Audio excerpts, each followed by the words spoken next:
এখানে আওয়াজ চলে আসো, আল্লাহ নবীকে ধরে নিয়ে চলে গিয়েছে, আল্লাহ নবীকে শহীদ করে দেবে, আল্লাহ নবীকে জানে মেরে দেবে।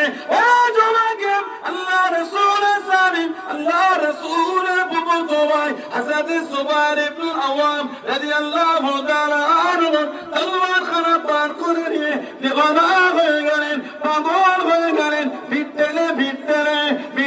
ভিড়তেলে একটা উঁচু জায়গায় দাঁড়িয়ে গেলেন, উঁচু জায়গায় দাঁড়িয়ে গেলেন। আল্লাহ নবী ডাক দিয়েছিলেন, আল্লাহ নবী ডেকে নিলেন।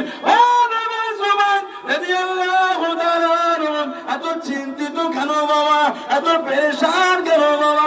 ইয়া রাসূলুল্লাহ হাবিবাল্লাহ, ইয়া রাসূলুল্লাহ হাবিবাল্লাহ, হুজুর বেয়াদি মাফ করুন, কানেতে আওয়াজ এসে গেল, কানেতে শব্দ এসে গেল, আপনাকে ধরে নিয়ে চলে গিয়েছে, শহীদ করে দেবেন, জানে